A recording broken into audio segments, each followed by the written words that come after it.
We are K&R Design and Travel, and we are glad that you have joined us for this video. We focus on a variety of travel adventures, tours, inside reviews, as well as several series on digital design using Canva and other fun sources. If you are new to our channel, would you consider subscribing? We would love to have you and couldn't do it without you. Stay tuned for our next adventure or tutorial. God bless. Hey everyone, today I'm going to show you how to transform a favorite shirt into a cozy memory pillow. These make a perfect keepsake for yourself, or maybe even a heartfelt gift, or if you want to start a little side business sewing, this is a great way to generate some income. This sewing project is perfect for seasoned sewers and also beginners. If you know just the very basics of how to work a sewing machine, this is an easy, simple, and fun project. And if you are very new to sewing, I would suggest using some scrap material just to practice on before you begin, so that way you don't mess up on material that might be sentimental. Let's go ahead and hop in and get started. The shirt that I'm using today is actually one of my papa's. He passed away, and I want to use this one and actually several others to make some gifts for family members. This tutorial is going to show how to make a memory pillow with a collar or part of the collar, but I actually prefer making them without the collar. It's just a little more simpler to do. However, I will take you step by step and show you the options that you have if you want to use the collar, and then if you don't want to use the collar.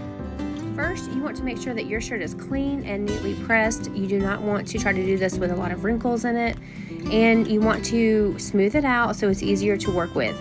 I always lay it out on my workspace flat with the buttons facing up, and to button all the buttons before I start. Next, you're going to decide how big that you want the finished pillow to be. Common sizes are 15 by 15, 16 by 16, all the way up to 18 by 18. All those sizes work great, and really it depends on the way you stuff your pillow. If you already have a pillow form that you've chosen, you're gonna go based on that size. Or if you're like me in this video and you're gonna stuff it yourself with just some loose stuffing, then the size is really completely up to you. For this project, I'm going to measure out a 16 by 16 square. This will allow me up to a 1-inch seam, making my pillow about 15 by 15 inches. After you measure and you see where you need to cut, be sure that when you flip it over to the back to cut the back first, that you are only cutting the back part of the shirt. At this time, you do not want to cut the front of the shirt at all. So please just make sure that your scissors are separated from the front of the shirt and you're only cutting out the back. Sometimes I have even carefully removed the front and the back of the shirt from each other, keeping them as large as possible.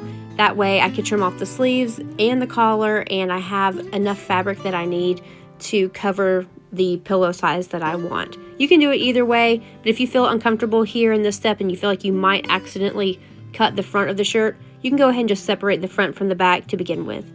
Now, it didn't quite get into the full clip of my video here, but you'll see that when I'm measuring the bottom across, that I'm not at the very bottom of the shirt. Usually on these types of men's shirts, there's a tail that comes down a little bit longer. So when you're measuring, make sure that you are across the shirt all the way and that you are above the tail of the shirt. This will help give you the most accurate sewing measurements. When you finish cutting it out, let's go ahead and flip it over and I will show you how to line up the front.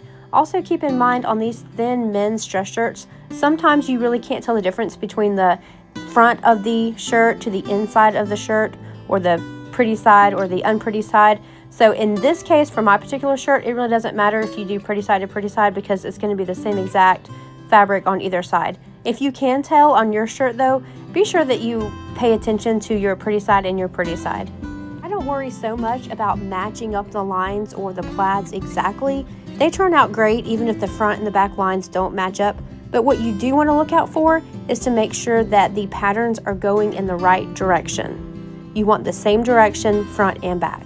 Go ahead and take the back piece and lay it on top of the front. This is where you'll want to pay attention because if you have a pocket, you want to make sure that you covered enough to leave a margin to sew around. And you want to take some of that collar, if you want a collar, and make sure that you have some of it covered.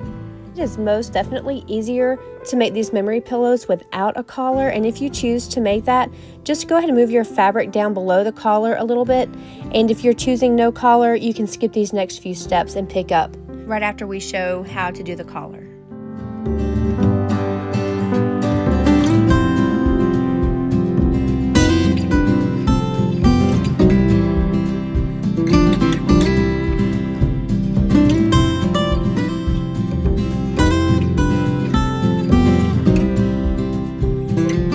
Once you have it cut all the way around, you will want to just go ahead and pull out some of the extra fabric there. That's like the little back fabric that is pleated. Just go ahead and pull that out. You won't need that any longer. Once I have everything cut, I like to straighten everything up, make sure my collar is good, and then I will grab some extra fabric from either the tail that I cut off or just another part of the shirt. And this is where you want to put under the gap where the collar is. If you don't add fabric here, you will have a hole in your pillow after you sew it. So go ahead and trim down some fabric and put that under your collar, and then you can pin that in place.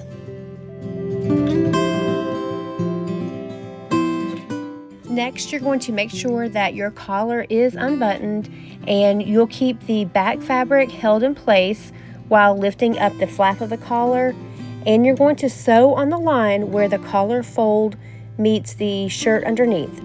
So you'll sew at a diagonal line towards the middle of the shirt, and you're just going to follow the natural fold of where the collar band is. Then what you'll do is just do the same thing on the other side of the collar, remembering to sew inwards at a diagonal to the middle of the shirt.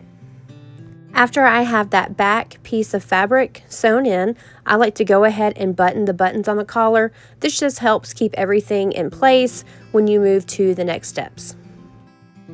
Okay, so if you skip to the collar step for your pillow, essentially this is where you're going to pick back up and join us. You will put the two right sides together. Remember, if you have buttons, if you have a collar, a pocket, or if you have a special design on your shirt, they will essentially be on the inside of your shirt for this sewing part. So you're going to put the top fabric on, because when you sew it together, we're going to turn it inside out. As you are pinning, you might have a couple different options. When I am doing button-up shirts like this, I go ahead and pin and sew all the way around. I do not leave any openings, because it's really easy when you turn the shirt inside out. Unbutton the buttons, and you can slide your pillow form in or stuff it with your stuffing. However, if you are making a memory pillow shirt that does not have buttons, you are going to want to leave maybe like an 8 to 10 inch gap, and do not sew that. That way you have enough room to put your stuffing in or to put your pillow form in after you turn it inside out. Once you have everything pinned and everything's in place, you can go ahead and start sewing all the way around. Once that's completed, like I said, you can decide if you want to leave a gap to add stuffing, or if you have buttons on your shirt, you can go ahead and just sew all the way around and then unbutton the buttons. Go ahead and get that done and sew all of your sides, and then we'll flip it inside out. If you're doing it exactly how I've done it in this video, after you've sewn all of your edges, everything is completely inside out, so you just have to kind of carefully unbutton the buttons kind of from the outside, and then once you have them unbuttoned, then you can grab it and turn everything right side out. I didn't show it here, but you can use like a chopstick or wooden craft stick to help poke those corners out, or you can just use your fingers. Either way works. And the last step is to put your pillow or your stuffing in. Here I'm just using polyfill, but of course if you have a pre-measured pillow form that you want to use, or whatever you want to put in here to fill out your memory pillow, is great. If you're using the polyfill, one tip that I do have is to make sure you are pushing it all the way in the corners of your pillow. This just helps give good structure and some sturdiness to your pillow, so it doesn't cave in or fold in on the corners. Polyfill does require just a little extra time. You have to kind of pull and tug and stretch and push down to get it to get everything kind of even. So don't be afraid to play around with it and to get it how you want. These make great pillows just to hug and to hold, so you want it soft and squishy, but you also want a little bit of sturdiness. If you overfill it, your buttons will pop out, so make sure it is not overfilled. And there you go. I hope this video has helped, and I hope you've enjoyed learning how to make a memory pillow. If you have any questions or suggestions, please feel free to comment below. I hope this tutorial can give you some encouragement to either make these for yourself or to make these for family members, or if you want to start a small business where you're sewing and making these for customers. It's just a really nice little thing to know how to do and how to make a special gift for someone.